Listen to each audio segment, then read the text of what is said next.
School for Whatnots, Chapter 6. 6 years later, now. Max lay on his stomach across the middle of the swimming pool raft, his arms and legs dangling into the water. Our team wins, Josie crowed beside him, launching a plastic basketball toward the hoop at the side of the pool. The ball circled the hoop 3 times and dropped straight through. I don't think anyone else is trying to beat us, Max laughed. It was the end of the school party at Max's pool, of course, and Max felt that glow that comes from spending a full day in sunshine and chlorinated water. The whole class has had pizza and ice cream at midday, and Nurse Beverly and the 3 teenage lifeguards hired for the occasion might have even let them back in the pool afterward without waiting the requisite 30 minutes after eating. Max felt stuffed and satisfied and sleepy. They were finished with 5th grade now.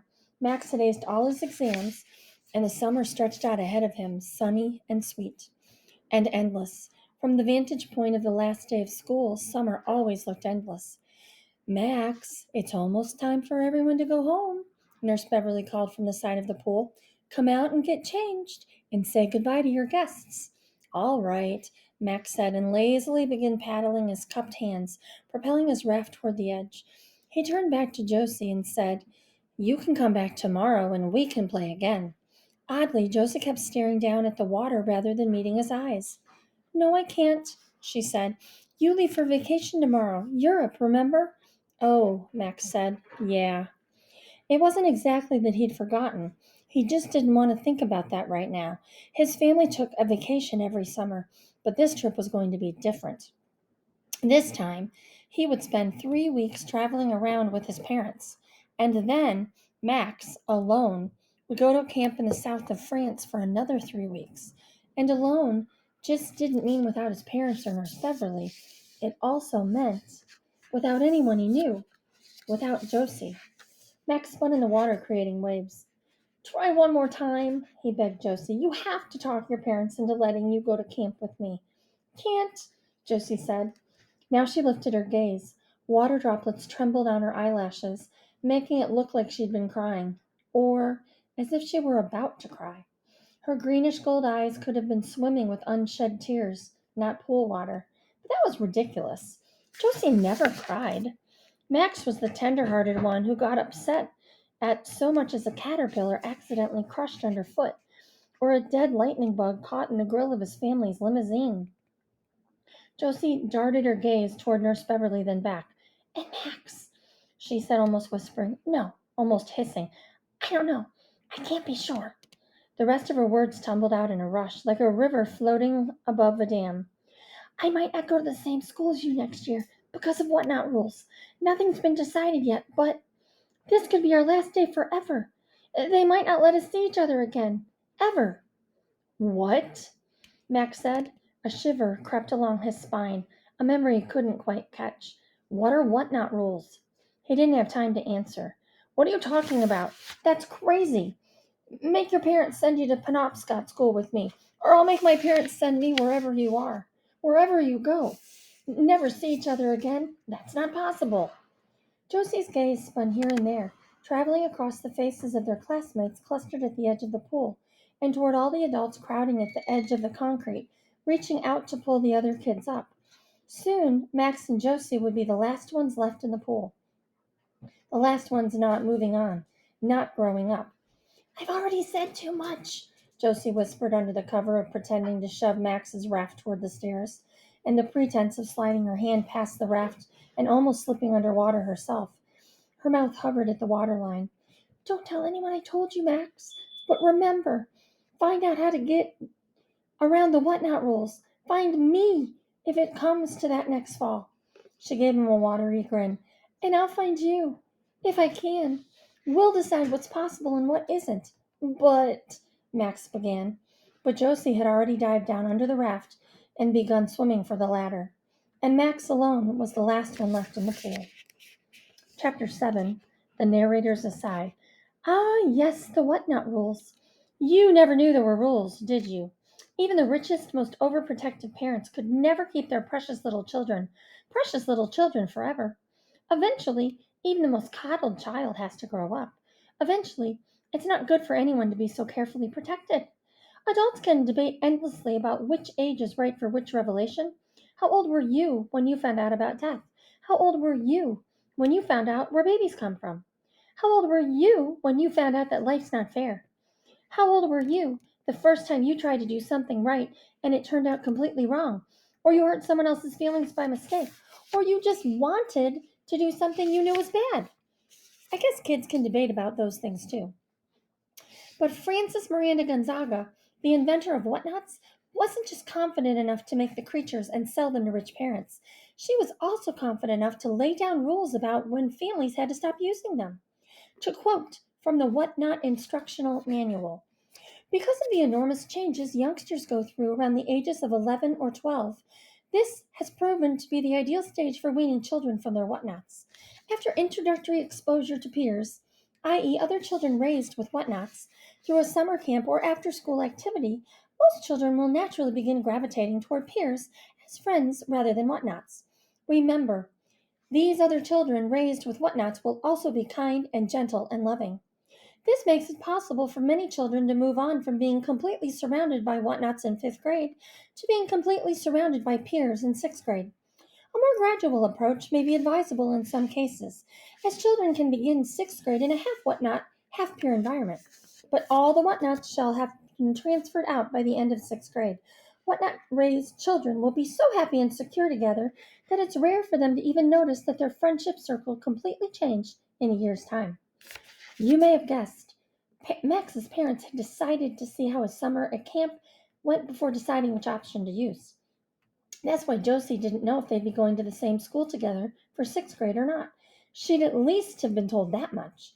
But at best, she was supposed to be completely gone by his life by the end of sixth grade.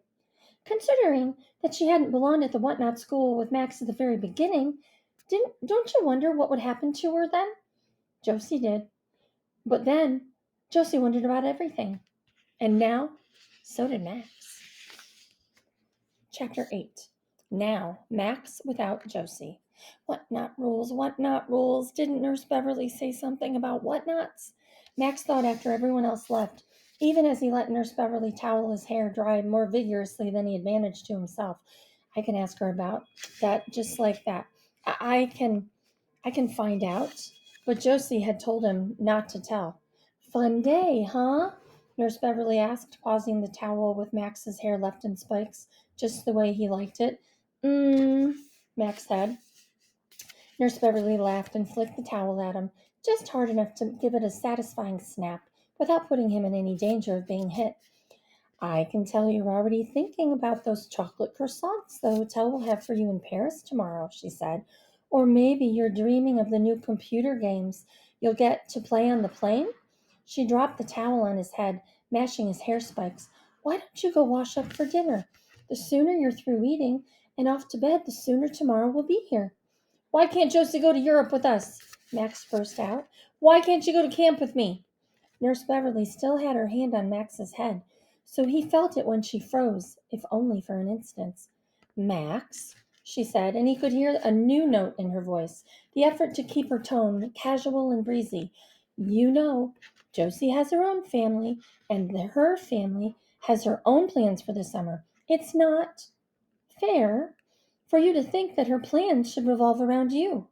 She's lying, Max thought, an idea hitting him with the force of a towel snap or a punch in the jaw. And this was odd, because Max had never thought of Nurse Beverly as anything but honest and trustworthy. He never had any reason to doubt a word she told him. This is why I can't ask her about whatnot rules, Max thought, or anything else Josie said. Well, Nurse Beverly wasn't Max's only source of information. Can I use my computer before dinner? Max asked.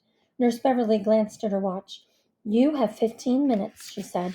Both your parents will be home for dinner tonight, so you won't want to be late. Got it, Max said, dashing through the alcove of his room that served as his study area. It was lined with bookshelves, and Max was pretty sure Josie had read every single one of the hundreds of books on the shelves. About once a week, she would shove one of those books into Max's hands and declare, You've got to read this. You'll love it. It's like it was written just for you. She'd never been wrong. But this evening, Max zoomed past the books and zeroed in on the state of the art laptop in the center of the desk. A single touch brought it to life.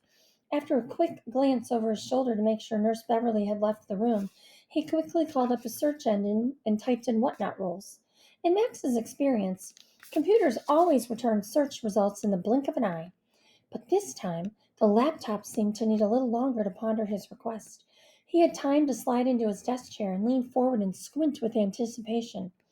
Only then did the laptop screen flash a quick burst of light and clear away his question and come back with a reply.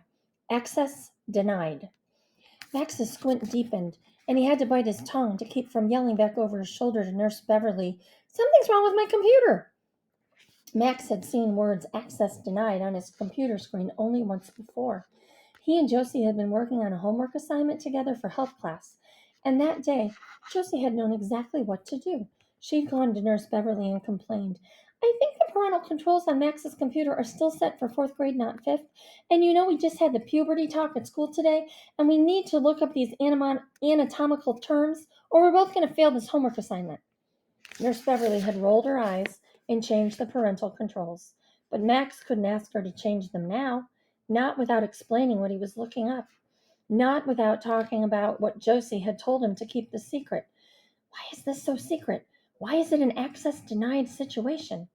Max reached for his cell phone because this was crazy. Josie was going to have to explain herself, but when he texted, "Can you talk?" the question just sat there unanswered, unread. Probably Josie was just already having dinner with her parents. Or maybe she was so deep in a book she didn't want to be interrupted. Or so she turned her phone off.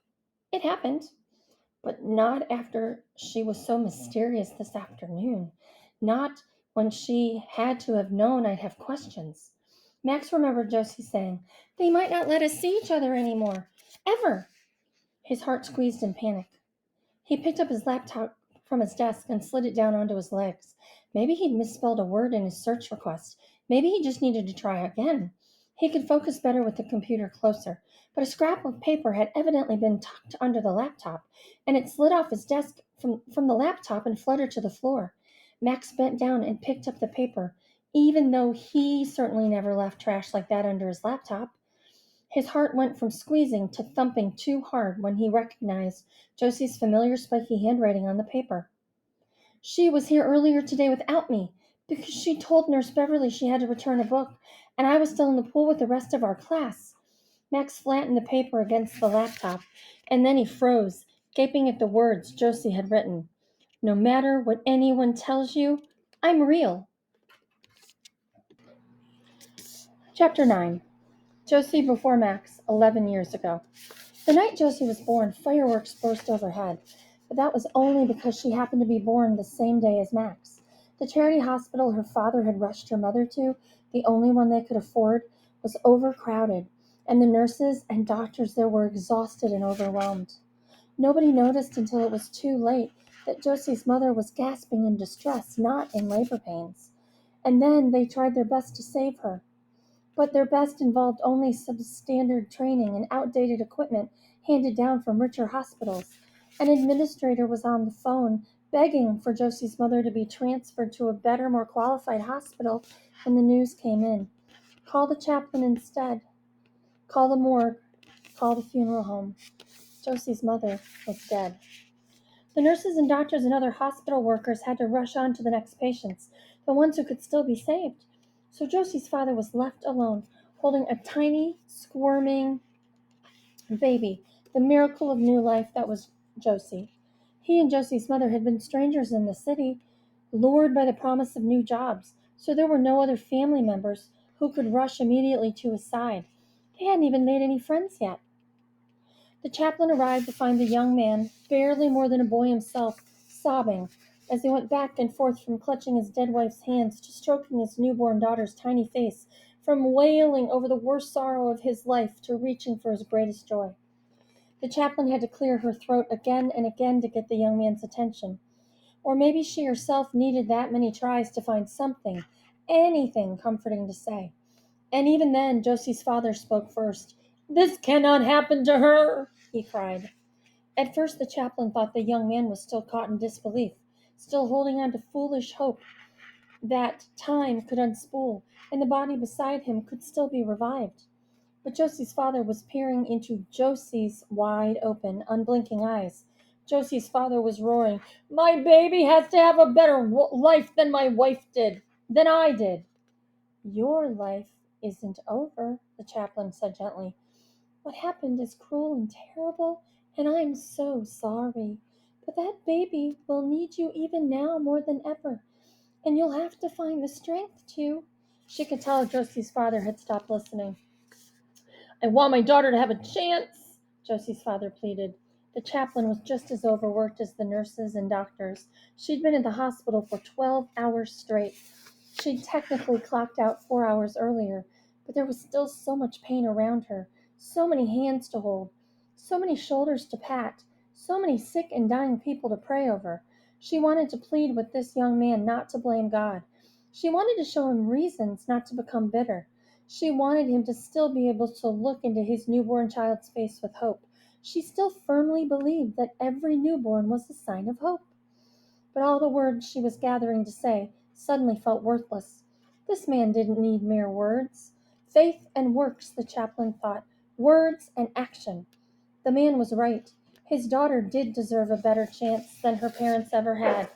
"Come with me," the chaplain said, putting her arm around Josie's father, guiding him to his feet. "I think I know someone who can help." Chapter 10. Josie before Max, barely, 6 years ago. "Shh," Josie's father whispered, opening a door into a dark hallway. It was the night before the first day of kindergarten, and Josie was arriving early. "We can't let anyone hear us." "Are you sure this is the right place?" Josie whispered, back peering out from behind her father's leg. "It looks spiderwebby." "No spider webs, I promise," Josie's father said. "Sometimes good things grow in the dark, too." "Ideas," Josie chirped. "Butterflies, toadstools, secrets." She tilted her head to the side. "Are secrets good or bad?" Josie's father felt his heart throb. It was too loud, but that was Josie. She hadn't really mastered volume control yet. Maybe she never would. He wasn't going to spend his last moments with his daughter silencing her. "This secret is good for you," Josie's father said, "and necessary." "I'm supposed to pretend to be a robot," Josie recited, "but it's a robot pretending to be a real kid, so it shouldn't be that hard. I just have to behave, because that's the only way I can go to a good school." "And get a good education," her father said, "and have a good life." "I already have a good life," Josie said, clutching her father's leg. "With you." Josie's father longed to scoop her up into his arms and agree. "You're right, what was I thinking?" There was still time to change his mind. He and Josie could still make the long journey back home, and he could tuck her into her own familiar bed, and they could go on sharing every single moment that he didn't have to work.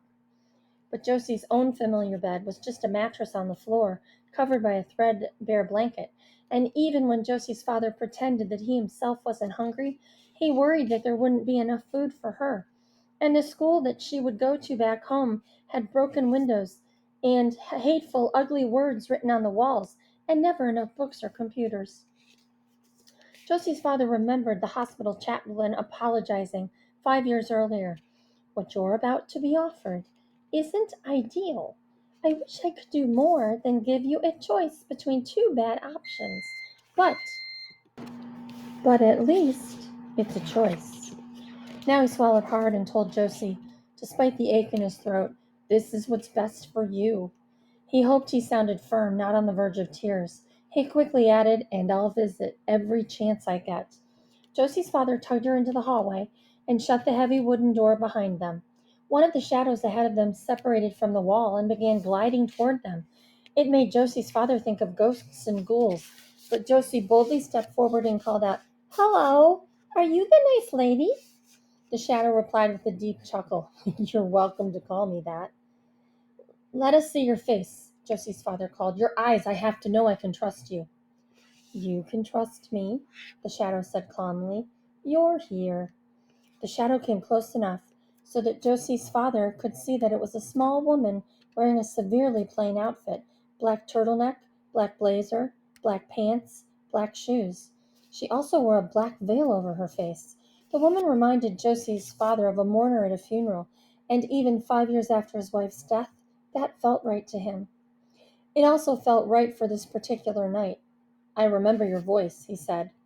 Many times in the past 5 years he'd wondered if he'd imagined the entire conversation with the mysterious woman the hospital chaplain had summoned.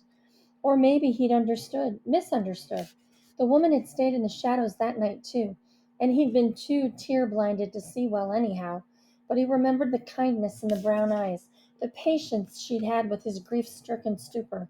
She had said everything he needed would be sent to him. She'd already said he wouldn't need to commit absolutely until Josie was ready to start kindergarten.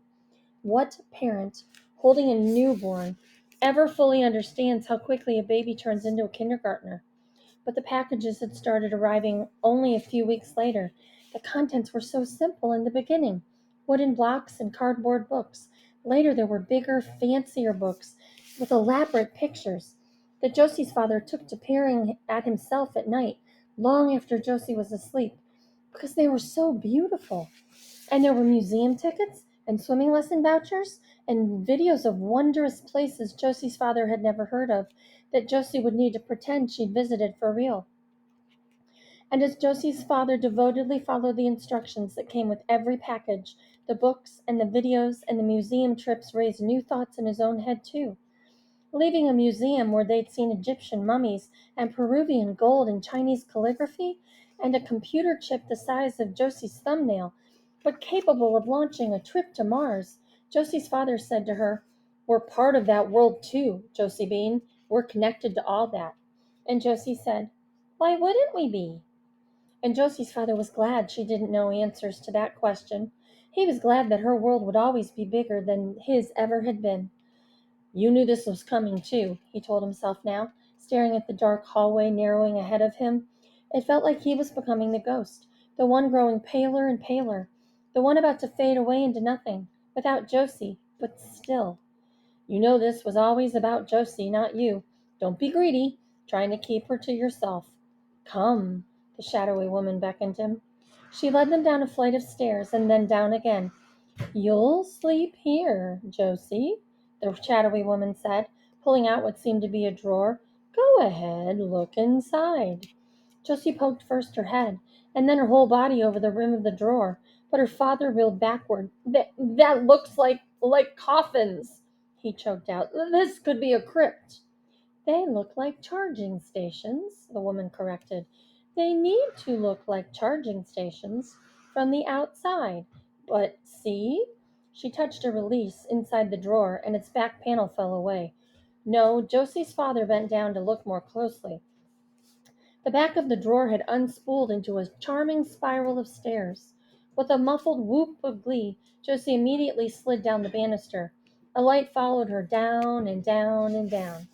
Dimly, Josie's father realized this effect was only because of motion sensors. It wasn't literally a matter of all the light in his life leaving alongside Josie. "The lights are uniquely attuned to Josie's genetic makeup," the shadowy woman murmured. "This space will belong solely to her." Now Josie's father could see. Inside the drawer, beneath and behind the false back, was a cozy little room with a tiny bed and a braided rag rug. Josie landed squarely on the bed and giggled and bounced. "She'll outgrow that," her father protested. "Even by first grade, the space will be too small for her." "Every summer, the whatnots will be sent away for updating, and the storage areas will be rehabbed in their absence," the woman said. "As Josie grows, and as the other whatnots look like they grow, they'll move up to larger charging stations, and Josie will move into a larger room." Josie's father racked his brain for another loophole, something the woman hadn't thought of that would mean he could still turn around and take Josie home with him. "Won't the kid notice when all his friends go away at once?" he asked. "The boy, I mean, the one whose parents are paying for all the whatnots." "He won't notice," the woman said, "because we'll time the updating and rehab to coincide with the boy's own vacation with his family." Josie's father barely knew the word vacation, but the woman went on as if to explain. "And that's when you'll get to have Josie visit you for 3 weeks straight." Josie's father had opened his mouth to protest again, but now he abruptly shut it. The woman glanced over her shoulder at a clock on the wall. Josie will need a good night's sleep to be ready for tomorrow, she said. Josie's father gulped. Josie, sweetheart, he said weakly, remember everything we talked about? Remember how I said the time would come when I had to go away? You promised not to cry, Daddy, Josie said, sounding as strict as a 5-year-old possibly could. I'm not crying, he said. He wasn't yet, anyway. I'll be good and brave and smart and kind, Josie said, as if she'd memorized her lines. I'll learn everything I can, and then I'll grow up and come home and take care of you. She'd made up the last part. That wasn't what he'd told her. No, you'll grow up and take care of yourself, he said, because you'll be able to then. We'll take care of each other, Josie murmured, snuggling into her blankets. We always do, even when we're not together. Josie's father swallowed a lump in his throat. He bent over and kissed her forehead, and then there was nothing left for him to do but tiptoe out.